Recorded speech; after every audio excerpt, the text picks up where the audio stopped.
ഹരേ കൃഷ്ണ. എല്ലാവർക്കും എൻ്റെ പ്രണാമം. ഹരേ ഹരേ കൃഷ്ണ. കൃഷ്ണ പ്രഭുജി പ്രണാമം.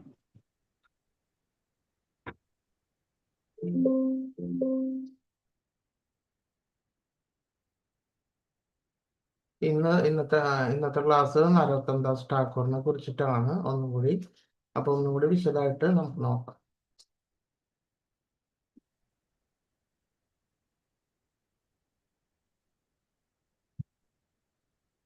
ഒരു പ്രണാമം. ഹരേ കൃഷ്ണ. ഓം അജ്ഞാനാതിമിരാന്തസ്യ ജ്ഞാനാഞ്ജനാശലാകയ ചക്ഷുരുന്മീലിതം യേന തസ്മൈ ശ്രീഗുരവേ നമഃ. ശ്രീചൈതന്യമനോഭീഷ്ടം സ്ഥാപിതം യേന ഭൂതലെ സ്വയം രൂപകഥാ മഹ്യം ദദാതി സ്വപദാന്തികം.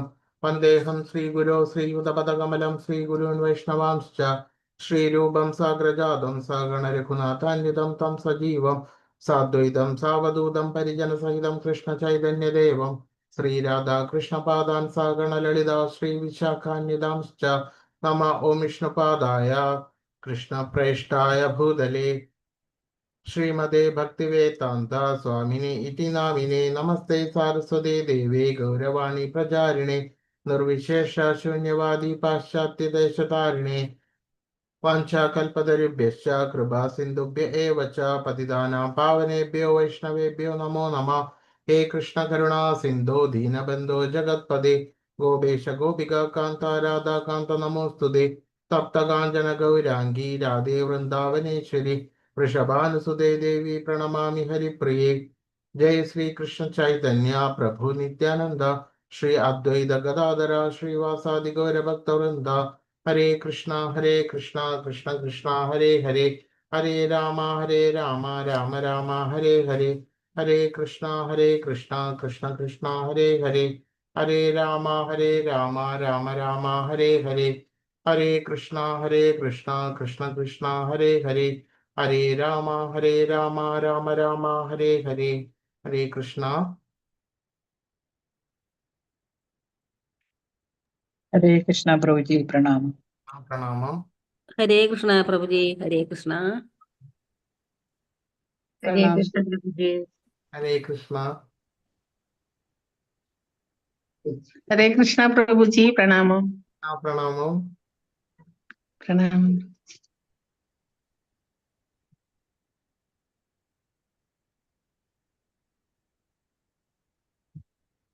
ഇതാണ് നിങ്ങൾക്ക് സ്ക്രീൻ കാണുന്നുണ്ടോ എല്ലാവർക്കും? കാണുന്നുണ്ട് പ്രഭുജി. പ്രഭുജി. അപ്പൊ ഇന്നത്തെ നരോത്തം ദാസ് ഠാക്കൂർ എന്ന് പറഞ്ഞിട്ടുള്ള വളരെ പ്രധാനപ്പെട്ട ഒരു വൈഷ്ണവ ഗോസ്വാമിയെ കുറിച്ചിട്ടാണ് നമ്മളിപ്പോ പറയാൻ പോകുന്നത്.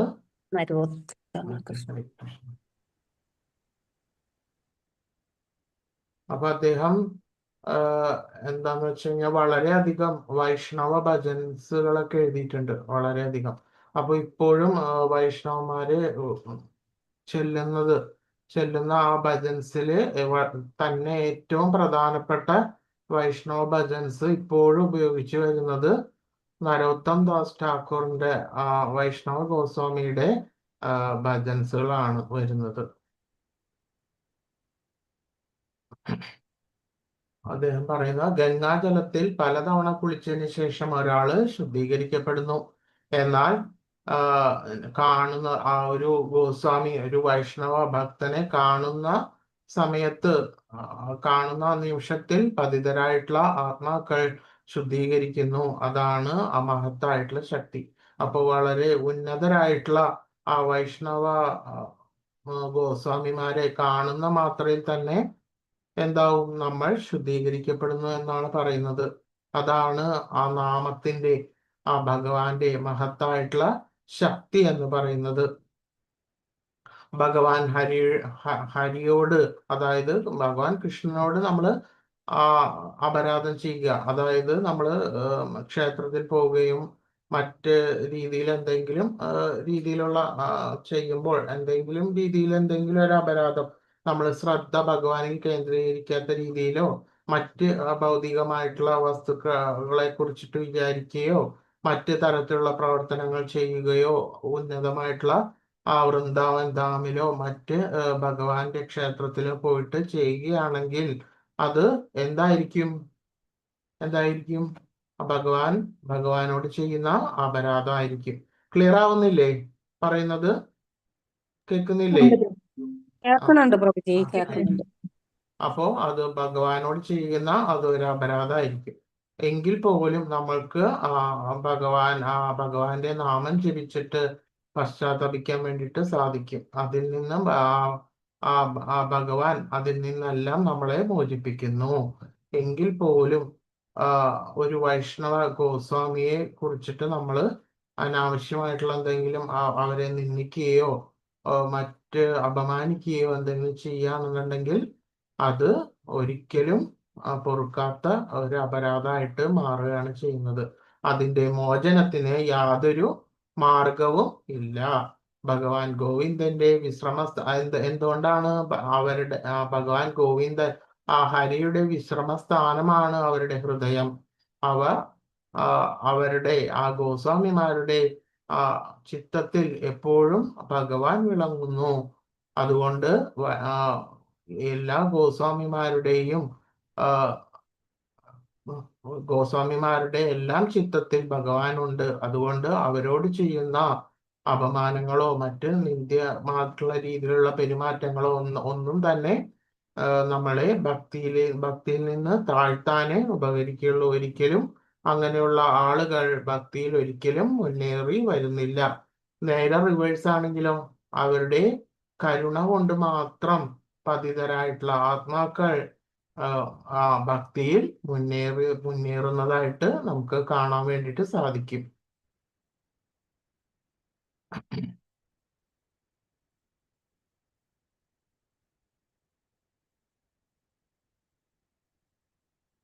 അതിനുശേഷം നരോത്തം ദാസ് ഠാക്കൂർ എന്ന് പറയുന്നത് കൃഷ്ണലീലയിൽ, അതായത് ദ്വാപര യുഗത്തില് കൃഷ്ണൻ വൃന്ദാവനത്തിൽ ഉള്ള സമയത്ത് ചമ്പക എന്ന് പറഞ്ഞിട്ടുള്ള ഒരു മഞ്ചരി ആയിട്ടായിരുന്നു നരോത്തം ദാസ് ഠാക്കൂർ ജനിച്ചിട്ടുള്ളത്.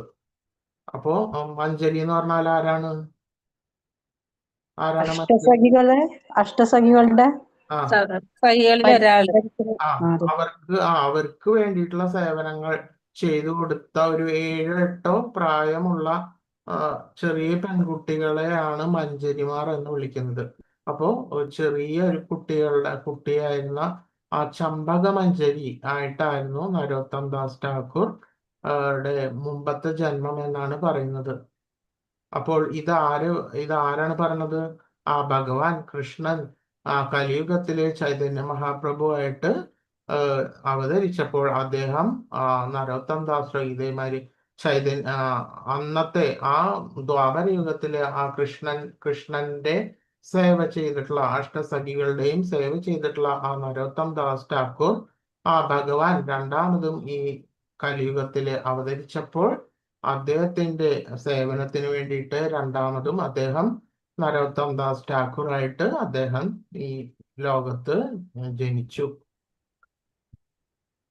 മഹാപ്രഭു പത്മാവതി നദിയിൽ കൃഷ്ണപ്രേമം നിക്ഷേപിച്ചു. അവിടുന്ന് കുളിച്ചപ്പോൾ നരോത്തം ദാസ് ഠാക്കൂറിന് അത് ലഭിച്ചു. അതായത് ഈ റിവർ പത്മ എന്ന് പറയുന്നത് ബംഗ്ലാദേശിലാണ് ഇപ്പോ നിലവിലുള്ളത്.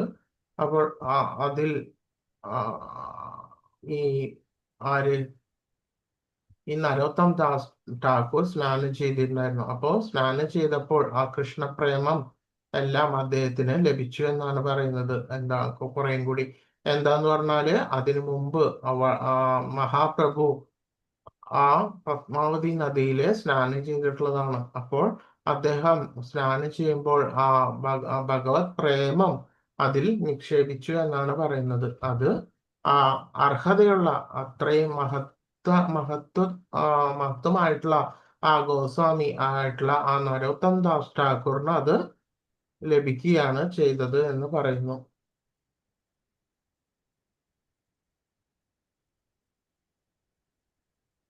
മാതാപിതാക്കളുടെ പേരാണ് കൃഷ്ണാനന്ദ. കൃഷ്ണാനന്ദ എന്ന് പറയുന്ന അച്ഛന്റെ പേര്, നാരായണി എന്ന് പറഞ്ഞിട്ടുള്ള ഇവർ രണ്ടുപേരും. അപ്പോ ഇവരുടെ കുടുംബം എന്ന് പറയുന്നത് കായസ്ഥ എന്ന് പറഞ്ഞിട്ടുള്ള ക്ഷത്രിയ കുടുംബമാണ് ഇവരുടെ. അപ്പോ ഒരു പ്രഭു കുടുംബത്തിൽ ആണ് അദ്ദേഹം ജനിച്ചത്. അപ്പൊ ഇരുണ്ട നിറത്തിലുള്ള ഒരു ആൺകുട്ടിയാണ് അദ്ദേഹം. ഇരുണ്ട നിറത്തിലുള്ള ഒരു ആൺകുട്ടിയായിരുന്നു നരോത്തം ദാസ് ഠാക്കൂർ. നരോത്തം എന്ന് പറഞ്ഞാൽ എന്താ, അതിന്റെ അർത്ഥം എന്താ? നരോത്തം എന്ന് പറഞ്ഞാല് എന്താണ്? നരന്മാരിലും ഉത്തമൻ. ഉത്തമനായ അതെ, മനുഷ്യരിൽ വെച്ചിട്ട് മനുഷ്യരിൽ ഉത്തമൻ അല്ലേ പ്രഭു? മനുഷ്യരിൽ അതെ അതെ, മനുഷ്യരിലും ഉത്തമനായിട്ടാണ്, ഉത്തമൻ എന്നാണ് അതിന്റെ അർത്ഥം. നരോത്തം ദാസ് ഠാക്കൂർ, മനുഷ്യരില് നരോത്തം ദാസ്, അതാണ് മനുഷ്യരിലും വെച്ചിട്ട് ഏറ്റവും ഉത്തമൻ എന്നാണ് പറയുന്നത്.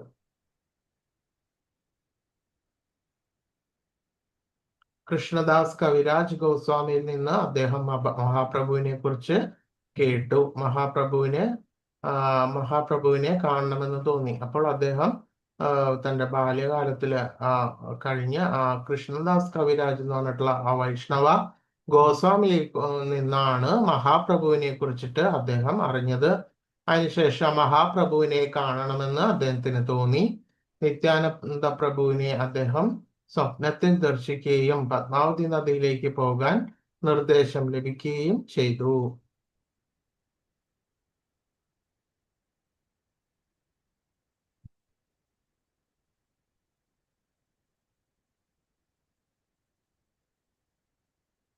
അദ്ദേഹത്തിന്റെ പ്രാർത്ഥനയാണ് എന്ത്?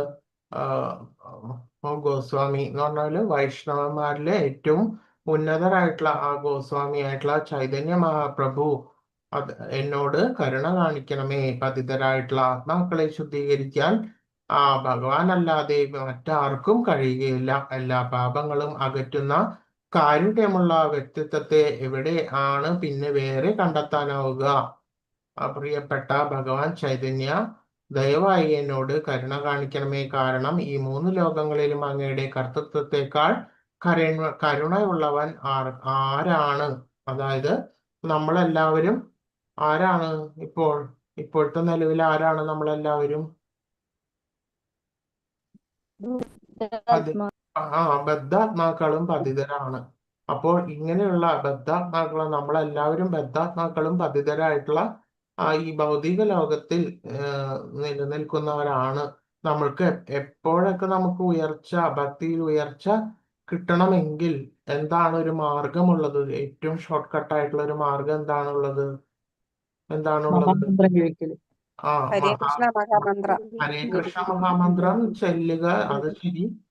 മാത്രമല്ല ഹരേ കൃഷ്ണ മഹാമന്ത്രം നമുക്ക് പെട്ടെന്ന് എപ്പോഴും ചെല്ലാൻ പറ്റുമോ എന്ന് പറഞ്ഞു കഴിഞ്ഞാല്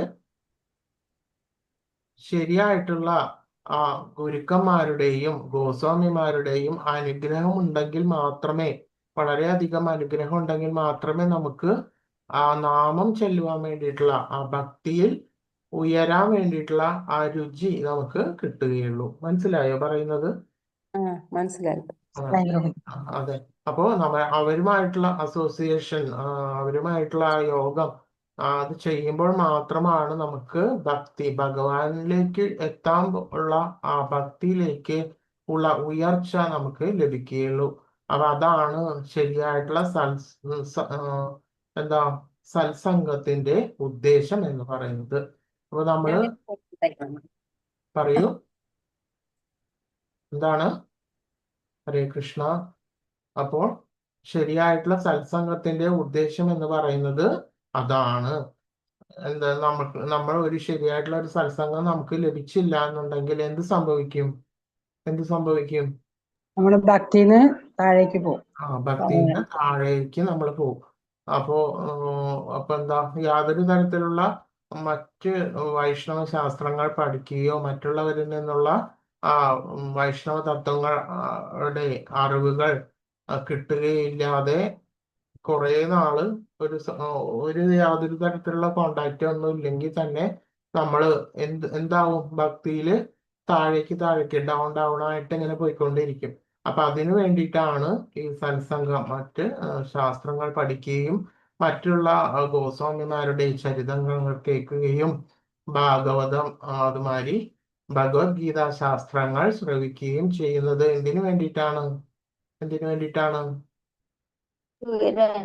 ആ ഭക്തിയിൽ ഉയരാൻ വേണ്ടിയിട്ടാണ് നമ്മൾ ചെയ്യുന്നത്. ഭക്തിയിൽ ഉയരാൻ വേണ്ടിയിട്ടുള്ള ഘടകങ്ങളാണ് എന്ത് ഇത്തരത്തിലുള്ള എല്ലാ കാര്യങ്ങളും ഭക്തിയിൽ ഉയരുന്നതിന് വേണ്ടിയിട്ടാണ്. മറിച്ച് ഇത്തരം പ്രവർത്തനങ്ങളൊന്നും നമ്മൾ ചെയ്യുന്നില്ല എന്നുണ്ടെങ്കിൽ നമ്മൾ എന്ത് ചെയ്യും? ആദ്യം 1, 2, 3 ദിവസം ഹരേ കൃഷ്ണ മഹാമന്ത്രം നമ്മൾ ജപിക്കും. 16 തവണ എത്ര തവണ ജപിക്കും. അത് കഴിഞ്ഞ് പിന്നെ അത് കുറഞ്ഞു കുറഞ്ഞു വരാൻ തുടങ്ങും. അപ്പോൾ എന്തിനു വേണ്ടിയിട്ടാണ് എല്ലാ തരത്തിലുള്ള പ്രവർത്തനങ്ങളും നവവിധ ഭക്തികളും ഭഗവത് ശാസ്ത്രങ്ങളും എല്ലാം പഠിക്കുന്നത് നമ്മൾ എന്തിനു വേണ്ടിയിട്ടാണ്? ഭക്തിയില് ഹരേ കൃഷ്ണ മഹാമന്ത്രം ശരിയായിട്ട് ചെയ്യുന്നതിന് വേണ്ടിയിട്ടാണ് നമ്മൾ ഇത്തരത്തിലുള്ള പ്രക്രിയകളെല്ലാം ചെയ്യുന്നത്. അങ്ങനെ ചെയ്താൽ മാത്രമാണ് ഹരേ കൃഷ്ണ മഹാമന്ത്രം ശരിയായിട്ടുള്ള രീതിയിൽ നമ്മൾ ശരിയായിട്ടുള്ള ശരിയായിട്ടുള്ള ഏകാഗ്രതയോട് കൂടിയിട്ട് നമ്മൾ ജപിക്കുമ്പോഴാണ് നമ്മളുടെ അപരാധങ്ങളെല്ലാം തീർന്നിട്ട് നമ്മൾ ആ ബദ്ധാവസ്ഥയിൽ നിന്ന് മാറിയിട്ട് ഏതവസ്ഥയിലേക്ക് നമ്മൾ എത്തുന്നു? ഏതവസ്ഥയിലേക്ക് എത്താൻ പറ്റുന്നു? ആത്മീയ മുക്താവസ്ഥയിലേക്ക് നമ്മൾക്ക് എത്താൻ പറ്റുന്നത് ഇത്തരത്തിലുള്ള കാര്യങ്ങളെല്ലാം നമ്മൾ ചെയ്ത് അതിനോടൊപ്പം തന്നെ നമ്മൾ ഹരേ കൃഷ്ണ മഹാമന്ത്രം ജപിക്കുമ്പോഴാണ് ശരിയായിട്ടുള്ള ആ ഭക്തിയുത സേവനത്തിൽ ഉയർച്ച വരുമ്പോഴാണ് നമ്മൾ ബദ്ധാവസ്ഥയിൽ നിന്ന് മാറിയിട്ട് മുക്താവസ്ഥയിലേക്ക് എത്തുക. അപ്പൊ ശരിയാവണ്ണം മുക്താവസ്ഥയിലേക്ക് എത്തിയ ഒരു ജീവാത്മാവിന് മാത്രമാണ് എവിടേക്ക് എത്താൻ കഴിയുന്നത്? ഭഗവാന്റെ ഭഗവാന്റെ ഗോലോക വൃന്ദാവനത്തിലേക്ക് സാധിക്കുന്നത്. അപ്പോൾ ഒരു പതിതരായിട്ടുള്ള ഒരു ആത്മാവിന് ഭക്തിയിൽ ഉയരാൻ വേണ്ടിയിട്ട് ഏറ്റവും ഷോർട്ട് കട്ടായിട്ടുള്ള ഒരു മെത്തേഡാണ് ഈ ഗോസ്വാമിമാരുടെ ചരിതം കേൾക്കുക, അവരുടെ ഭക്തി, അവരുടെ കരുണയ്ക്ക് വേണ്ടിയിട്ട് നമ്മൾ പ്രാർത്ഥിക്കുക. ഇതെല്ലാം തന്നെ നമ്മൾക്ക് ഭക്തിയിൽ ഉയരാൻ വേണ്ടിയിട്ടുള്ള ഏറ്റവും ഷോർട്ട് കട്ടായിട്ടുള്ള മെത്തേഡുകളാണ് ഇതെല്ലാം.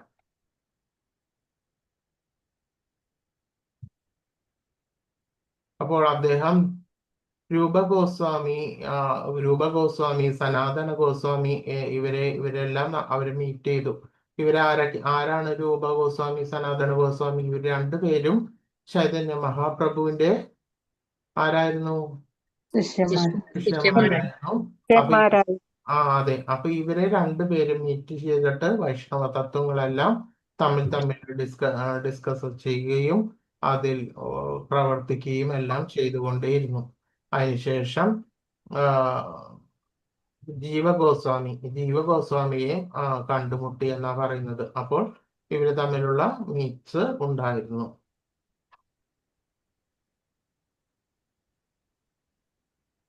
അദ്ദേഹം ദീക്ഷ സ്വീകരിച്ചത് ലോക്നാഥ് ഗോസ്വാമിയിൽ നിന്നാണ്. അദ്ദേഹം ദീക്ഷ സ്വീകരിച്ചത് ലോക്നാഥ് ഗോസ്വാമി പ്രസിദ്ധനായിട്ടുള്ള ഒരു വൈഷ്ണവ ഗോസ്വാമിയായിരുന്നു. അദ്ദേഹത്തിന്റെ ഏക ശിഷ്യനായിരുന്നു നരോത്തം ദാസ് ഠാക്കൂർ. ജീവഗോസ്വാമി ആയിരുന്നു അദ്ദേഹത്തിന്റെ ശിക്ഷാഗുരു. എല്ലാ തരത്തിലുള്ള വൈഷ്ണവ തത്വങ്ങളും ശാസ്ത്രങ്ങളും കൃഷ്ണശാസ്ത്രങ്ങളും എല്ലാം തന്നെ മഹാപ്രഭുവിന്റെ ശിഷ്യനായിട്ടുള്ള ജീവഗോസ്വാമിയിൽ നിന്ന് ഗ്രഹിക്കുകയും ദീക്ഷ സ്വീകരിച്ചത് ലോക്നാഥ് ഗോസ്വാമിയിൽ നിന്നും ആയിരുന്നു.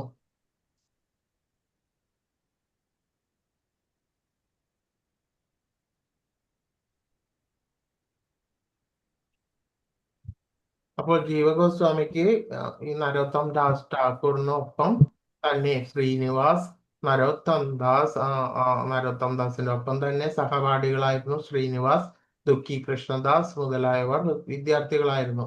പഠനം പൂർത്തിയായപ്പോൾ അവർക്ക് യഥാക്രമം ആചാര്യ, താക്കൂർ, ശ്യാമാനന്ദ പണ്ഡിറ്റ് എന്നീ സ്ഥാനപ്പേരുകൾ നൽകി. വൈഷ്ണവ തത്വചിന്ത പ്രസംഗിച്ചതിന്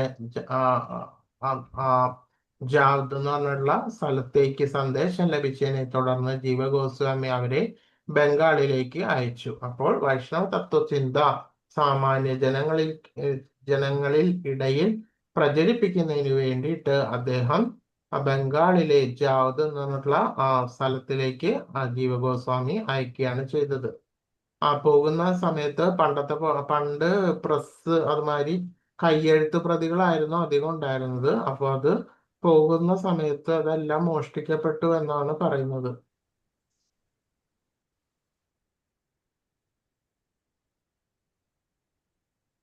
ഈ ചിത്രത്തിൽ കാണുന്നതാണ് നരോത്തം ദാസ് ഠാക്കൂർ, ശ്രീനിവാസാചാര്യ, ശ്യാമാനന്ദ പണ്ഡിറ്റ്.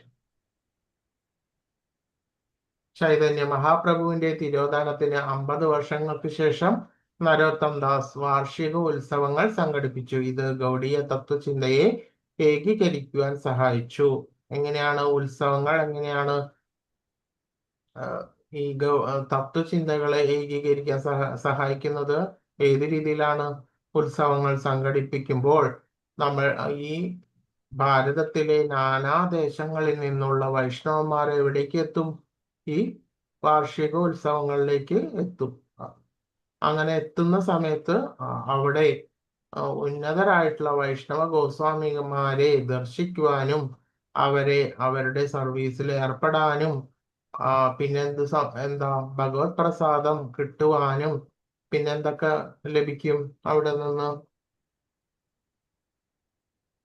ശരിയായിട്ടുള്ള വൈഷ്ണവ തത്വചിന്തകൾ മനസ്സിലാക്കാനും അത് ഏകീകരിക്കാനും ക്രോഡീകരിക്കാനും എല്ലാം തന്നെ ഇത്തരത്തിലുള്ള വാർഷിക ഉത്സവങ്ങൾ സഹായിക്കുന്നു. അപ്പോൾ ഇത്തരത്തിലുള്ള ആ വാർഷിക ഉത്സവങ്ങൾ ഇപ്പോൾ, അതായത് ഇസ്കോണും വാർഷിക ഉത്സവങ്ങൾ സംഘടിപ്പിക്കുന്നുണ്ട്. ബ്രഹ്മോത്സവം, അതുമാതിരി എന്താ രഥോത്സവം. ഇതെല്ലാം എന്തിനാണ് ഉതകുന്നത്? സാമാന്യ ജനങ്ങൾക്ക് ഒത്തുകൂടാനുള്ള ഒരവസരമാണ് ലഭിക്കുന്നത്. സാമാന്യ ജനങ്ങൾക്ക് ഒത്തുകൂടാനും ശരിയായിട്ടുള്ള ഭഗവത് ആരാധന എങ്ങനെയാണെന്ന് മനസ്സിലാക്കാനും ശരിയായിട്ടുള്ള തത്വചിന്ത എങ്ങനെയാണ് എന്ന് മനസ്സിലാക്കാനും വൈഷ്ണവ തത്വചിന്ത എങ്ങനെയാണ് അവരുടെ ജീവിത രീതി, ഏത് രീതിയിലാണ് അവര് വൈഷ്ണവന്മാർ ജീവിക്കേണ്ടത് എന്നും പ്രത്യക്ഷത്തിൽ നമുക്ക് അങ്ങനെയുള്ള ഉത്സവങ്ങൾ നടക്കുമ്പോഴാണ് നമുക്ക് മനസ്സിലാക്കുന്നത്. ആരൊക്കെ പോയിരുന്നു? ബ്രഹ്മോത്സവത്തിന് പോയിരുന്നോ എല്ലാവരും? ഇതില് പോയിരുന്നു. അപ്പൊ നമുക്ക് അവിടുത്തെ രീതികൾ എങ്ങനെയാണ്, ഏതൊക്കെ രീതിയിലാണ് എന്നുള്ളതെല്ലാം നമുക്ക് മനസ്സിലായില്ലേ പോയി കഴിഞ്ഞപ്പോ ബാംഗ്ലൂരിൽ? അപ്പോ ആ രീതിയിൽ അപ്പൊ അവിടുത്തെ ആരാധന എങ്ങനെയാണ് നടക്കുന്നത്, എങ്ങനെയാണ് അവിടെ വൈഷ്ണവ തത്വചിന്തകൾ എങ്ങനെയാണ് മറ്റുള്ളവരിലേക്ക് എത്തിക്കുന്നത് എന്നെല്ലാം തന്നെ നമുക്ക് മനസ്സിലായിട്ടുണ്ട്. അപ്പോൾ ചൈതന്യ മഹാപ്രഭു അദ്ദേഹത്തിനോട് വൈഷ്ണവ ഭജനകൾ എഴുതുവാൻ വേണ്ടിയിട്ട് നിർദ്ദേശിച്ചു. അതേ പ്രകാരം അദ്ദേഹം നരോത്തം ദാസ് ഠാക്കൂർ കുറേയധികം വൈഷ്ണവ ഭജനകൾ എല്ലാം തന്നെ എഴുതി. അപ്പോൾ ഈ വൈഷ്ണവ ഭജനകൾ വൈഷ്ണവ ഗീതങ്ങളില് കുറച്ചുണ്ട്. വൈഷ്ണവ ഗീതങ്ങൾ വളരെ പ്രസിദ്ധമായിട്ടുള്ള വൈഷ്ണവ ഭജനകൾ ഉണ്ട്. അപ്പൊ അതിന്റെ ലിറിക്സ് രീതികളെല്ലാം അറിയണമെന്നുണ്ടെങ്കിൽ നമ്മൾ നരോത്തം ദാസ് ഠാക്കൂറിന്റെ ഗീതങ്ങൾ എന്ന് അടിച്ചു കൊടുത്തു കഴിഞ്ഞാല് കിട്ടുമായിരിക്കും. അപ്പൊ അതെല്ലാം നോക്കുക നിങ്ങൾ.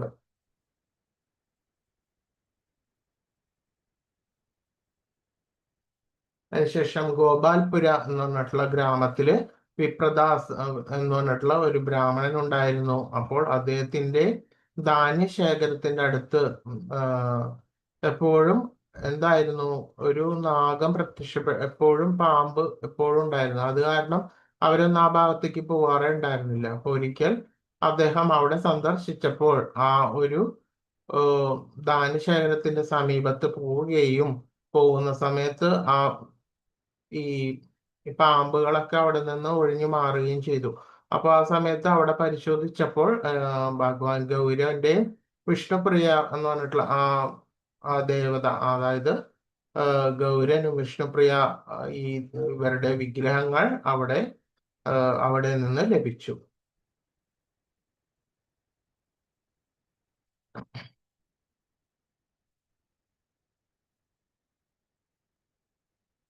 നരോത്തം ദാസ് ഠാക്കൂറിന്റെ പ്രാർത്ഥനകൾ. അദ്ദേഹം പറഞ്ഞു, ഈ ഭൗതിക ഈ ശബ്ദം, അതായത് ഭഗവാന്റെ നാമം ഭൗതിക വേദിക്കും, അതായത് ഭൗതികതയ്ക്കും അതീതമാണ് ഭഗവാന്റെ നാമം. ഇത് നേരിട്ട് ആത്മീയ വേദിയിൽ നിന്നാണ്. അപ്പോൾ നമ്മൾ ഹരേ കൃഷ്ണ മഹാമന്ത്രം ചൊല്ലുമ്പോൾ ഇത് എവിടേക്ക് എത്തുന്നു? എവിടേക്കാണ് എത്തുന്നത്? ഭഗവാനിലേക്ക് നേരിട്ട് എത്തുന്നു. അതിന്റെ സ്പന്ദനം ഭഗവാൻ അറിയുന്നുണ്ട്. നമ്മള് ഹരേ കൃഷ്ണ മഹാമന്ത്രം ജപിക്കുമ്പോൾ ഭഗവാൻ അത് അറിയുന്നുണ്ട്. ആ സ്പന്ദനം ഭഗവാനിലേക്ക് അത് എത്തപ്പെടുന്നു. ഇത് ഒരിക്കലും ഈ ഭൗതിക ലോകത്താണ് നമ്മൾ ജീവിച്ചിരിക്കുന്നു എങ്കിൽ പോലും നമ്മൾ ചൊല്ലുന്ന ഹരേ കൃഷ്ണ മഹാമന്ത്രം എന്താണ്? ഭൗതികമാണോ? ഭൗതികമാണോ ഹരേ കൃഷ്ണ? അല്ല, അത് അതീന്ദ്രിയമാണ്. അത് ഭഗവാനിലേക്ക് എത്തപ്പെടുന്നു. അതിന്റെ സ്പന്ദനം ഭഗവാനിലേക്ക് എത്തുന്നു. അതിന് ഒരിക്കലും ഭാഷ മനസ്സിലാക്കേണ്ട യാതൊരു ആവശ്യമില്ല. അപ്പോൾ ശരിയായ നമ്മൾ ലോകത്തെ ഏതൊരു കോണിൽ ഇരുന്നാലും നമുക്ക് ഹരേ കൃഷ്ണ മഹാമന്ത്രം ശ്രവിക്കാൻ വേണ്ടിയിട്ട് സാധിക്കും, ഇല്ലേ? ലോകത്തെ ഏതൊരു ഭാഷയിലും ഇപ്പോ നമ്മളിപ്പോ കേരളത്തിലാണ് ഇരിക്കുന്നതെന്നുണ്ടെങ്കിലും ന്യൂസിലാൻഡിലോ ന്യൂയോർക്കിലോ ഹരേ കൃഷ്ണ മഹാമന്ത്രം വേറെ ഏതെങ്കിലും ഒരു രീതിയിലൊക്കെ പാടുന്നുണ്ടാവും അവര്. എങ്കിൽ പോലും നമുക്കത് ശ്രവിക്കാനും അതിൽ പങ്കുകൊള്ളാനും നമുക്ക് കഴിയും, ഇല്ലേ? പറയൂ. കഴിയും പ്രഭുജി. കഴിയും പ്രഭുജി, കഴിയും. അപ്പോ അതെന്താന്ന് വെച്ചാൽ അത് ഈ ഭാഷയ്ക്കും വ്യക്തിക്കും കാസ്റ്റ് ക്രീഡ്, അതായത് പുരുഷൻ സ്ത്രീ മറ്റ് എല്ലാ തരത്തിലുള്ള വർഗ ഇതെല്ലാത്തിനും അതീതമാണ് ഭഗവാന്റെ നാമം എന്ന് പറയുന്നത്. ഇത് ഭാഷയ്ക്കും അതീതമാണ്. ഇത് അതീന്ദ്രിയമാണ്. അത് ഒരു ഇടിമുഴക്കം പോലെയാണ് ഹരിയുടെ നാമം. അപ്പോൾ അത്തരത്തിലുള്ള ഭഗവാൻ ഹരിയുടെ നാമം അതേപോലെ ഇത്തരത്തിലുള്ള ഭജൻസുകൾ എല്ലാം തന്നെ ആ ഭക്തന്മാരുടെ ഹൃദയത്തിൽ എന്താണ് എന്തിനു വേണ്ടിയിട്ട്? ഹരിയുടെ ഭക്തി വർദ്ധിക്കുവാൻ വേണ്ടിയിട്ട് ഹേതുവാകുന്നു. അത് ഒരു ഇടിമുഴക്കം പോലെ പൊട്ടിത്തെറിക്കുന്നു എന്നാണ് പ്രഭുപാദ് ഈ നരോത്തം ദാസ് ഠാക്കൂറിന്റെ ഭജൻസിന്റെ പറ്റി പറഞ്ഞിട്ടുള്ളത്.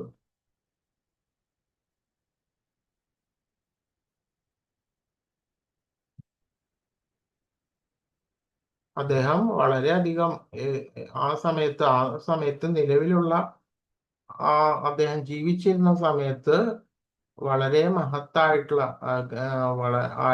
ഒരു വൈഷ്ണവ ഗോസ്വാമി ആയിരുന്നു. ആ ഗൗഡീയ വൈഷ്ണവ സെക്ട്, ആ ഒരു കൂട്ടത്തിലെ ഗൗഡീയ വൈഷ്ണവന്മാരുടെ ഇടയിൽ ഏറ്റവും പ്രശസ്തനായിട്ടുള്ളതും പ്രാധാന്യം അർഹിക്കുന്ന ആയിട്ടുള്ള ഒരു ഗോസ്വാമിയാണ് നരോത്തം ദാസ് ഠാക്കൂർ. അദ്ദേഹം പറയുന്നു, അല്ലയോ ഭഗവാനെ, ഞാൻ വളരെ എങ്ങനെയാണ് I have simply wasted my life, വേസ്റ്റായി, എൻ്റെ ജീവിതം എപ്പോഴും വേസ്റ്റ് ആയിരിക്കുന്നു എന്നാണ് പറയുന്നത്.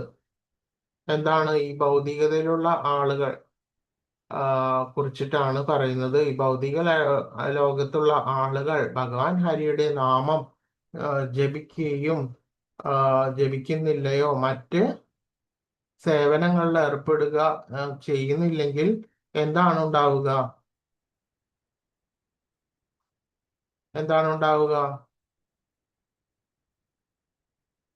അവരുടെ ജീവിതം നിന്ദ്യമായി. അവരുടെ അങ്ങനെ ഒരു മനുഷ്യജന്മം കിട്ടിയിട്ടും യാതൊരു കാര്യമൊന്നും ഇല്ല എന്ന് പറഞ്ഞു കഴിഞ്ഞാല് ശരിയായിട്ടുള്ള ഒരു മനുഷ്യന്റെ ജീവിത ലക്ഷ്യം എന്ന് പറയുന്നത് ഭഗവാൻ ഹരിയുടെ സേവനത്തില് ശരീരത്തെയും മനസ്സിനെയും ഏർപ്പെടുത്തുക എന്നതാണ്. അത് നിരന്തരം ചെയ്തുകൊണ്ടേയിരിക്കണം. അപ്പോൾ ഇത്രയും വലിയ ഒരു വൈഷ്ണവനായിട്ടുള്ള ആ ഗോസ്വാമിക്ക് ഇത്ര ഒരു ജീവിതം കിട്ടിയിട്ട് പോലും അദ്ദേഹത്തിന് തൃപ്തിയായില്ല. ആ ഭഗവത് സേവനം ചെയ്തിട്ട് ഇത്രയധികം സേവനം ചെയ്തിട്ടും അദ്ദേഹത്തിന് തൃപ്തിയായില്ല. അതാണ് അദ്ദേഹം ഈ പറയുന്നത്. അപ്പോൾ സാധാരണ ജനങ്ങൾ എങ്ങനെയായിരിക്കും? അദ്ദേഹം ഓരോ നിമിഷം പോലും കളയാതെ ആ ഹരിയുടെ സേവനത്തിൽ മുഴുകണം എന്നാണ് ഇതിന് അർത്ഥമാക്കുന്നത്. അതായത് എപ്പോഴൊക്കെ നമ്മൾ ഒരിക്കലും നമ്മളുടെ സമയം കളയരുത്. നമുക്ക് കിട്ടിയിരിക്കുന്ന സമയം എപ്പോഴും വ്യർത്ഥമാക്കി കളയരുത്. അത് മൂല്യമുള്ളതാണ്. എന്തെന്ന് വെച്ചാൽ അത്രയും സമയം നമ്മൾ ഒഴിവാക്കപ്പെടുന്ന, ചിലപ്പോ ചിലര് കുറേ നേരം കിടന്ന് ഉറങ്ങുന്നുണ്ടാവും, ചിലവര് പലതരത്തിലുള്ള വിനോദങ്ങളിൽ ഏർപ്പെടുന്നുണ്ടാവും. അപ്പൊ ഇതെല്ലാം തന്നെ എന്തിനു വേണ്ടിയിട്ട് ഉപയോഗിക്കാം? എന്തിനു വേണ്ടിയിട്ട് ഉപയോഗിക്കാം? ഭഗവത് സേവനത്തിന് വേണ്ടി ഭഗവത് സേവനത്തിന് വേണ്ടിയിട്ട് ഉപയോഗിക്കാം. ഉപയോഗിക്കാം. ഒരാള് ഇതൊന്നും ചെയ്യാണ്ട് മരിച്ചു കഴിഞ്ഞാൽ പിന്നെ നമുക്ക് ഇത്തരത്തിലുള്ള സേവനം നമുക്ക് ചെയ്യാൻ പറ്റുമോ ഈ ശരീരം കൊണ്ട്? ഇല്ല, നമ്മൾ ചെയ്യാൻ പറ്റും. വിചാരിച്ചാൽ പോലും നമുക്ക് ചെയ്യാൻ പറ്റില്ല. എന്ന് പറഞ്ഞു കഴിഞ്ഞാല് ആ ശരീരം, നമ്മളെ ആത്മാവ് അതിൽ നിന്ന് പോയി കഴിഞ്ഞാല്, ഈ ശരീരത്തിൽ നിന്ന് പോയി കഴിഞ്ഞാല് എന്ത് ചെയ്യും? വെറും ജഡമായിരിക്കുന്നു. ജഡം. അതെ, അതൊരിക്കലും ഭഗവത് സേവനത്തിന് വേണ്ടിയിട്ട് നമുക്ക് ഉപയോഗപ്പെടുത്താൻ കഴിഞ്ഞില്ല. അപ്പൊ നമുക്ക് തരുന്ന അമൂല്യമായിട്ടുള്ള അറേഞ്ച്മെന്റ്, അതായത് സെറ്റ് എല്ലാം തന്നിട്ടുള്ള സമയവും അത് ആരാധിക്കാനുള്ള ധനവും സാഹചര്യങ്ങളും എല്ലാം ഒരുക്കി തന്നിരിക്കുന്നത് ആരാണ്? ഭഗവാൻ. എന്നിട്ടും നമ്മൾ ആ സമയം മറ്റു വിനോദങ്ങൾക്കും മറ്റ് ആവശ്യമില്ലാത്ത കാര്യങ്ങൾ പറയുന്നതും ചെയ്യുമ്പോൾ അത് വളരെ വ്യക്തമായിട്ട് ഇരിക്കുകയാണ് ചെയ്യുന്നത്. നമ്മൾ ആ മരണ സമയത്ത് ആത്മാവ് ഈ ശരീരത്തിൽ നിന്ന് പുറത്തേക്ക് പോയി കഴിഞ്ഞിട്ട് പിന്നെ നമുക്ക് ആ സമയം ഒരിക്കലും നമുക്ക് തിരിച്ച് കിട്ടുകയില്ല. പിന്നെ നമുക്ക് ഏത് രീതിയിലാണ്, ഇപ്പൊ ചില ആൾക്കാരുണ്ട്, അവർക്ക് എത്ര തന്നെ കുറെ ആഗ്രഹങ്ങളൊക്കെ ഉണ്ടെങ്കിലും ഒരിക്കലും അവർക്ക് സമയം കിട്ടാണ്ട് ഇങ്ങനെ പണിയുന്ന ആൾക്കാരില്ലേ? വർക്ക് ചെയ്തുകൊണ്ടേയിരിക്കും, ഇല്ലേ? ഉണ്ട്. വളരെ ഓടിത്തിരിഞ്ഞ് ഇങ്ങനെ നടന്നുകൊണ്ടേയിരിക്കും. അതായത് അവർക്ക് ഒരിക്കലും സമയമില്ല, ഒന്നിനും സമയമില്ല. അവര് ഭഗവാനെ കുറിച്ച് ആലോചിക്കുന്നേ പോലുമില്ല. ചിലവർക്ക് വളരെ ബദ്ധമായിട്ടുള്ള അവസ്ഥ, അതായത് സംസാരം വളരെ അധികം അവരെ കുഴക്കി കളയുന്നു. അവർക്ക് അങ്ങനെ ഭഗവാനെ ഓർക്കുവാൻ വേണ്ടിയിട്ടുള്ള ഒരു സാഹചര്യം പോലും കിട്ടാത്ത മനുഷ്യന്മാരില്ലേ ഈ ലോകത്ത്? പറയൂ. അപ്പോ അവർക്ക് ഒരിക്കലും ഭഗവാനെ അറിയാനോ ഭഗവാനെ മനസ്സിലാക്കുവാനോ ഭഗവത് സേവനം ചെയ്യുവാനുള്ള യാതൊരു അവസരവും ഭഗവാൻ തുറന്നു കൊടുക്കുന്നില്ല. എന്തുകൊണ്ടാണത്? കർമ്മഫലമാണോ? അവരുടെ കർമ്മഫലം കൊണ്ടാണ്. അപ്പോ ദൈവഗത്യ നമ്മൾക്ക് അതിനുള്ള സമയം കിട്ടിയിട്ടുണ്ട്, സാഹചര്യം കിട്ടിയിട്ടുണ്ട്. ഭഗവത് സേവനത്തിൽ ഏർപ്പെടാൻ കുറേയേറെ പേർക്ക് അതിനുള്ള ധനം കിട്ടിയിട്ടുണ്ട്. ഏതൊക്കെ തരത്തിലുള്ള സംഗതികളെല്ലാം നമ്മൾക്ക് വന്നിട്ടുണ്ടോ അതെല്ലാം കൊണ്ട് നമ്മൾ എന്ത് ചെയ്യണം? ഭഗവാൻ ഹരിയുടെ സേവനം ചെയ്യണം. ഹരേ കൃഷ്ണ. മനസ്സിലായോ പറഞ്ഞത്? മനസ്സിലായി.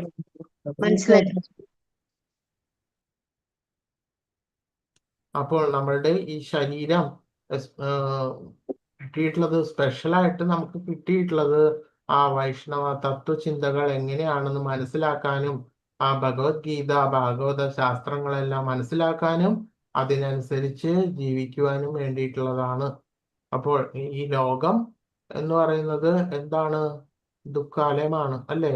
ഇവിടെ സുഖം പ്രതീക്ഷിച്ചിട്ട് ജീവിക്കരുത്. അതൊരിക്കലും സുഖം എന്ന് പറയുന്നത് ഒരിക്കലും ആത്യന്തികമായിട്ട് സുഖം അല്ല എന്നുള്ളത് നമ്മൾ മനസ്സിലാക്കണം. ഈ ജീവിതത്തിൽ ഒരിക്കലും സുഖം കിട്ടാൻ പോണില്ല. ആത്യന്തികമായിട്ടുള്ള സുഖം ഒരിക്കലും ഈ ജീവിതത്തിൽ ആർക്കും ലഭിക്കില്ല. 100% ഉറപ്പാണ്. അപ്പൊ സുഖം എന്ന് പറയുന്നത് സുഖമാണോ ശരിക്കും? ആത്യന്തികമായിട്ട് സുഖമാണോ? അത് അല്ല, സുഖം. അപ്പോൾ കിട്ടിയിരിക്കുന്ന സമയം നമ്മൾ ഭഗവാന്റെ സേവനത്തിന് വേണ്ടിയിട്ട് ഉപയോഗിക്കുക മാത്രമേ ചെയ്യേണ്ടതായിട്ട് ഉള്ളൂ. അല്ലാതെ മറ്റു തരത്തിലുള്ള സുഖം എന്ന് പറയുന്നത് ഉപമ എന്ന് പറയുന്നത് ഒട്ടകത്തിന്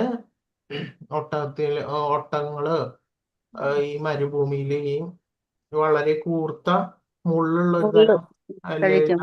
അത് കഴിക്കും. അത് കഴിച്ചു കഴിഞ്ഞാൽ അതിന് വളരെ ആനന്ദമായിട്ട് തോന്നും. അത് എന്താന്ന് വെച്ചാൽ ആ കൂർത്ത മുള്ളും ഇതൊക്കെ കൊണ്ട് അതിന്റെ വായ പൊട്ടും. വായ പൊട്ടിട്ട് ആ രക്തം കൂടിയിട്ടാണ് ഇത് ഈ കഴിക്കുന്നത്. അപ്പൊ അതിന്റെ വിചാരം ഇത് വളരെ സുഖകരമാണെന്ന് പറയുന്നത്. അതിന്റെ വായ പൊട്ടിയിട്ടുള്ള രക്തം കൂടി കഴിക്കുമ്പോഴാണ് അതിന് സുഖം തോന്നുന്നത്. അത് അറിയുന്നില്ല അത്. പക്ഷെ അതിന്റെ വായൊക്കെ പൊട്ടിയിട്ടുണ്ടാവും. അപ്പൊ ഇതാണ് ഒരു സുഖം. ഇങ്ങനത്തെ ഒരു സുഖം തന്നെയാണ് മരീചിക പോലെയുള്ള ഒരവസ്ഥയാണ് സുഖം എന്ന രീതിയിൽ നമുക്ക് തോന്നുന്നത്. പക്ഷെ അത് ആത്യന്തികമായിട്ടുള്ള സുഖമാണോ? പറയൂ. അല്ല, അല്ല, താൽക്കാലികം. ഓക്കെ, താൽക്കാലികമായിട്ട് താൽക്കാലികം. തോന്നുന്നതാണ്. നമുക്ക് സുഖമാണെന്നത് തോന്നുന്നതാണ്. പക്ഷെ അതൊരിക്കലും സുഖമല്ല. സുഖമല്ല. ശരിയായിട്ടുള്ള ആനന്ദം എന്ന് പറയുന്നത് ഭഗവത് സേവനം മാത്രമേ ഉള്ളൂ എന്ന് മനസ്സിലാക്കണം. ഹരേ കൃഷ്ണ.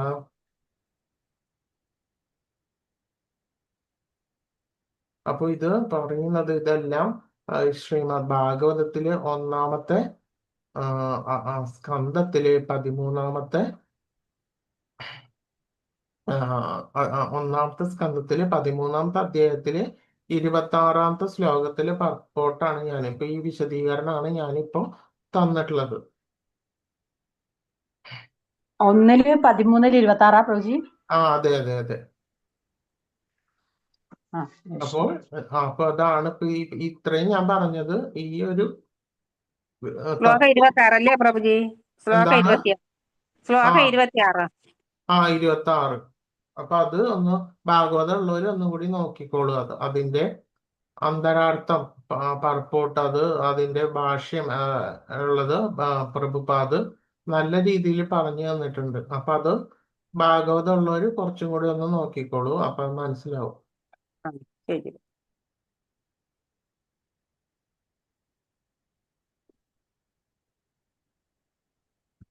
അപ്പോൾ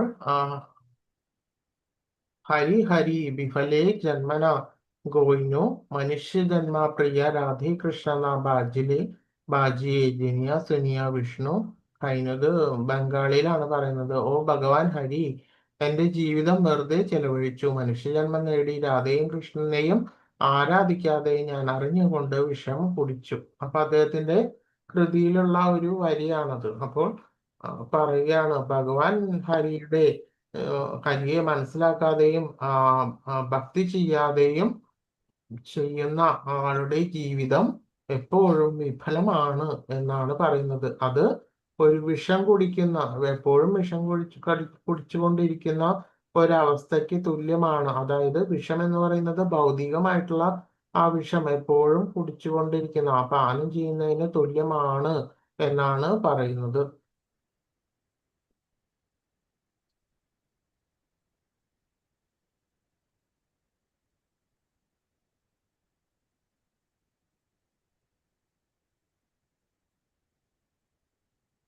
അദ്ദേഹം ബംഗാളി ലാംഗ്വേജസിലാണ് അധികം ഭജൻസ് ഒക്കെ എഴുതിയിട്ടുള്ളത്.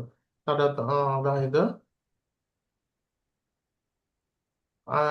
മറ്റ് സിദ്ധാന്തങ്ങളും മറ്റ് കൃതികളും എല്ലാം തന്നെ ബംഗാളിയിൽ അദ്ദേഹത്തിന് എഴുതിയിട്ടുണ്ട്.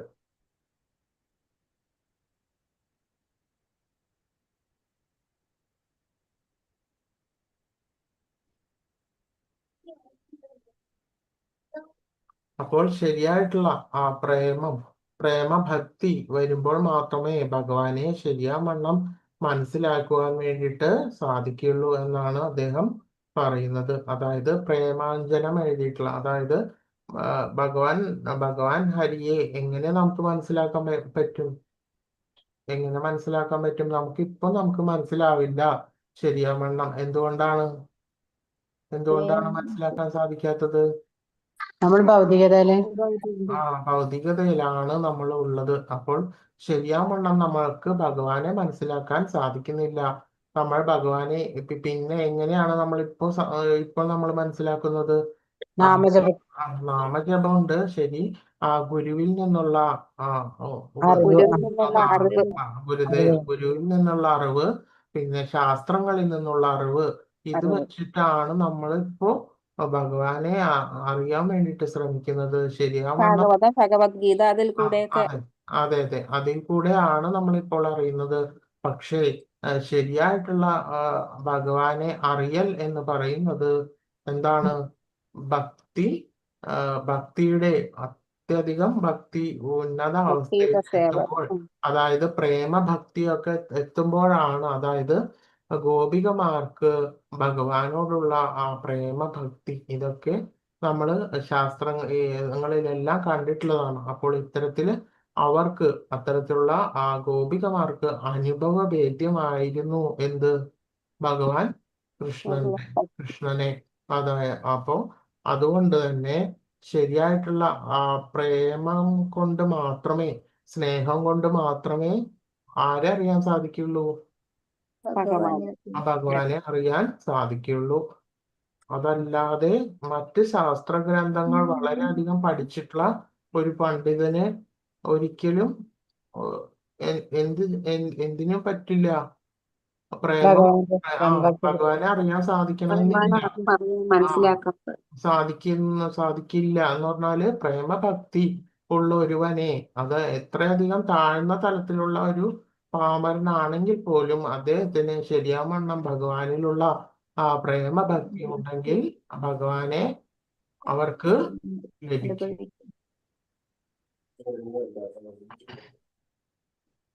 അപ്പോൾ അദ്ദേഹത്തിന്റെ സമാധി എന്ന് പറയുന്നത് വൃന്ദാവനിലാണ്.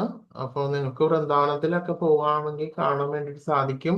നരോത്തം ദാസ് ഠാക്കൂറിന്റെ കോട്ടയാടിലെ ശ്രീ രാധ ഗോകുലാനന്ദ ടെമ്പിൾ, അവിടെയാണ് അദ്ദേഹത്തിന്റെ സമാധി ഉള്ളത്.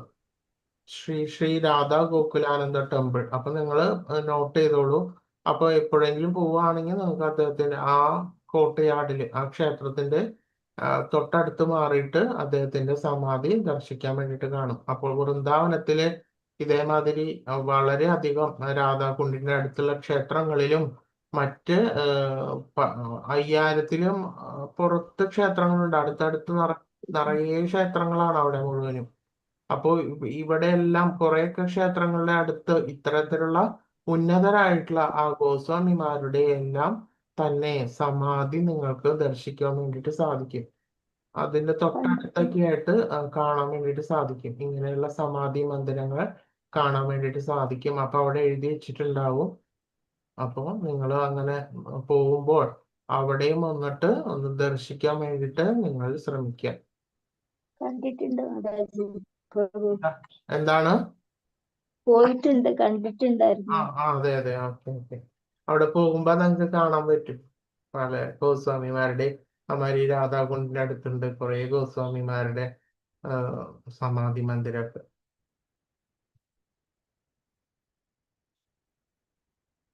അപ്പോൾ ശരിയായിട്ടുള്ള ആ നവവിധ ഭക്തി നമ്മൾ ചെയ്യുമ്പോൾ ആ കീർത്തനം, ഭഗവാനെ കീർത്തിക്കുക എന്നുള്ളത് പ്രധാനപ്പെട്ട അനിവാര്യമായിട്ടുള്ള ഒരു ഘടകമാണ്. ഭഗവത് കീർത്തനം ചെല്ലുക. അപ്പോൾ അതിൽ തന്നെ ശരിയാവണ്ണം ആ ഗോസ്വാമിമാർ എഴുതിയിട്ടുള്ള ആ ഭജൻസ് ഇതെല്ലാം നമ്മൾ കീർത്തിക്കുമ്പോൾ നമ്മൾക്ക് ഭക്തി വർദ്ധിക്കുന്നു. അപ്പോൾ ഇത് അനിവാര്യമായിട്ടുള്ള ഒരു ഘടകമാണ്, ആ ഭഗവത് കീർത്തനം ചെയ്യുക, ഭഗവാനെ കീർത്തിക്കുക എന്നുള്ളത്. അപ്പോൾ ഇത് താൽക്കാലികമായിട്ടുള്ള ആ ലോകത്തിലെ ദുരിതങ്ങളിൽ നിന്ന് നമ്മളെ ഉടനടി മോചിപ്പിക്കുകയും നമ്മളുടെ ബോധത്തെ ഭഗവാന്റെ സ്നേഹത്തിലുള്ള ഉയർന്ന തലത്തിലേക്ക് മാറ്റുകയും ചെയ്യുന്നു. അപ്പോൾ ഹരേ കൃഷ്ണ മഹാമന്ത്രം ചെല്ലുക, ആ ഭഗവാന്റെ കീർത്തനത്തിൽ ഏർപ്പെടുക. ഇതെല്ലാം ഉണ്ടെങ്കിൽ നിങ്ങൾക്ക് ഇപ്പൊ നെറ്റിലൊക്കെ ഇപ്പൊ പലതരം ഹരേ കൃഷ്ണ മഹാമന്ത്രം പല ലിറിക്സിലും നിങ്ങൾക്ക് കേൾക്കുവാനും കാണുവാൻ വേണ്ടിയിട്ട് ഇപ്പോ സാധിക്കും. ലോകത്തിന്റെ പല കോണിലും ഭഗവത് ഭക്തന്മാർ ഈ ഭഗവാനെ ആരാധിക്കുന്നതിന്റെ ഭാഗമായിട്ടുള്ള കീർത്തനം ചെല്ലുന്നത് കാണാൻ വേണ്ടിയിട്ട് സാധിക്കും. അതല്ലെന്നുണ്ടെങ്കിൽ ഇസ്കോണിലെ സെന്ററിൽ പോയി കഴിഞ്ഞാൽ അവിടെ നിങ്ങൾക്ക് ഭഗവത് കീർത്തനം ചെല്ലുവാനും പങ്കെടുക്കുവാനും സാധിക്കും. അപ്പൊ ഇങ്ങനെയുള്ള സത്സംഗം ചെയ്യുക, നവവിധ ഭക്തികൾ ചെയ്യുക, ഇങ്ങനെയാണ് നമ്മൾ ഭക്തിയിൽ മുന്നേറുന്നത്. അപ്പോൾ അതീന്ദ്രിയമായിട്ടുള്ള ആ ഭക്തിയിൽ ഉയരുന്നതിന്റെ ഘടകങ്ങളാണ് എന്തൊക്കെയാണ്? ഭഗവത് കീർത്തനം ചെല്ലുക എന്നുള്ളതും ഹരേ കൃഷ്ണ മഹാമന്ത്രം ചെല്ലുക എന്നുള്ളതെല്ലാം തന്നെ അതീന്ദ്രിയമായിട്ടുള്ള നമ്മളുടെ ഈ ഭൗതികതയിൽ നിന്ന് അതീന്ദ്രിയതയിലേക്ക് കൊണ്ടുപോകാൻ വേണ്ടിയിട്ടുള്ള പ്രധാനപ്പെട്ട അനിവാര്യമായിട്ടുള്ള ഉപകരണം അഥവാ ഘടകമാണ്. ക്ലിയർ ആയോ പറയുന്നത്? ക്ലിയർ ആയി പ്രഭുജി. പ്രഭുജി മനസ്സിലായി. അതീന്ദ്രിയ ശബ്ദത്തിന് നമ്മളെ അതീന്ദ്രിയ ലോകത്തേക്ക് കൊണ്ടുപോകാൻ കഴിയും. അതായത് അതീന്ദ്രിയമായിട്ടുള്ള ശബ്ദം എന്ന് പറയുന്നത്, ഓം എന്ന് പറയുന്നത് ഭഗവാൻ അതീന്ദ്രിയമായിട്ടുള്ള ശബ്ദമാണ്. അതേപോലെ തന്നെ ഹരേ കൃഷ്ണ മഹാമന്ത്രം, കൃഷ്ണ എന്ന ശബ്ദം, രാമ എന്ന ശബ്ദം, ഹരേ എന്ന ശബ്ദം, ഇതെല്ലാം തന്നെ വളരെ അതീന്ദ്രിയമാണ്. അതൊരിക്കലും ഭൗതികതയിലുള്ള ശബ്ദങ്ങളല്ല. അതെല്ലാം തന്നെ അതീന്ദ്രിയമാണ് എന്ന് നമ്മൾ ആദ്യം തന്നെ മനസ്സിലാക്കണം. അതിന് ഹരേ കൃഷ്ണ എന്ന് പറയുന്നത്, ആ കൃഷ്ണ എന്ന ശബ്ദത്തിന് വളരെ വളരെ അധികം അതീന്ദ്രിയമായിട്ടുള്ള തലങ്ങളുണ്ട്, ഗൂഢതലങ്ങളുണ്ട്, തത്വങ്ങളുണ്ട്. ഇതെല്ലാം എല്ലാവർക്കും എപ്പോഴും അറിഞ്ഞുകൊള്ളണമെന്ന് ഇല്ല. എങ്കിൽ പോലും നമ്മളോട് ശാസ്ത്രവും ഗുരുവും ഈ ഹരേ കൃഷ്ണ മഹാമന്ത്രം ചെല്ലുവാൻ വേണ്ടിയിട്ട് നമ്മളെ ഉപദേശിക്കുന്നു. അത് നമ്മളെ അതിനനുസരിച്ചിട്ട് ചെല്ലുന്നു. അപ്പോൾ ഇത്തരത്തിലുള്ള അതീന്ദ്രിയമായിട്ടുള്ള ഈ ശബ്ദം, അതായത് ശ്രവണം, നമ്മൾ ശ്രവിക്കുക, അതുമാതിരി നമ്മൾ കീർത്തിക്കുക, നമ്മൾ ചെയ്യുമ്പോൾ നമ്മൾ തന്നെ അതീന്ദ്രിയ തലത്തിലേക്ക് നമ്മൾ എത്തുവാൻ സഹായിക്കുന്നു എന്ന് പറയുന്നു.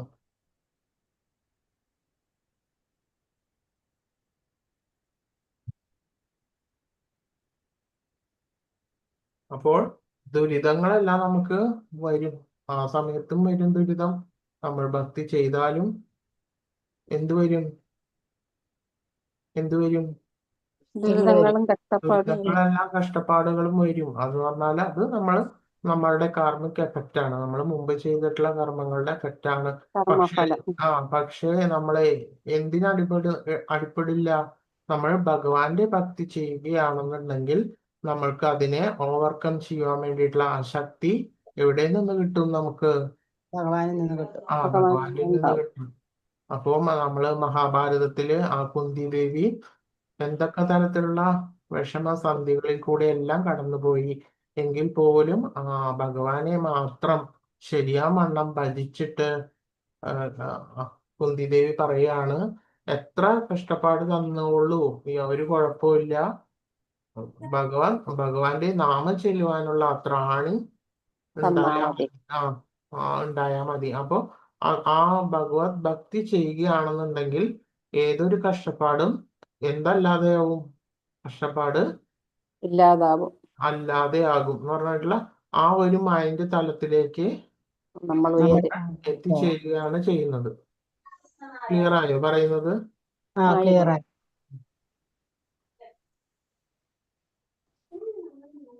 ഹരേ കൃഷ്ണ. വാഞ്ചാകൽപതരുഭ്യശ്ച കൃപാസിന്ധുഭ്യ ച പതിതാനാം പാവനേഭ്യോ വൈഷ്ണവേഭ്യോ നമോ നമഃ. അനന്തകോടി വൈഷ്ണവവൃന്ദ കീ ജയ്, ശ്രീ ജഗന്നാഥ കീ ജയ്. ജയ് ജയ് പ്രമാനന്ദേ. ഹരി ഹരി ബോൾ. ഹരേ കൃഷ്ണ. ഹരേ കൃഷ്ണ പ്രഭുജി. ഹരേ കൃഷ്ണ പ്രഭുജി. ഹരേ കൃഷ്ണ. ക്ലാസ് ലീവ് ചെയ്തോട്ടെ പ്രഭുജി. ലീവ് ചെയ്തോളൂ എല്ലാവരും. ഹരേ കൃഷ്ണ പ്രഭുജി. ഹരേ കൃഷ്ണ. ഹരേ കൃഷ്ണ.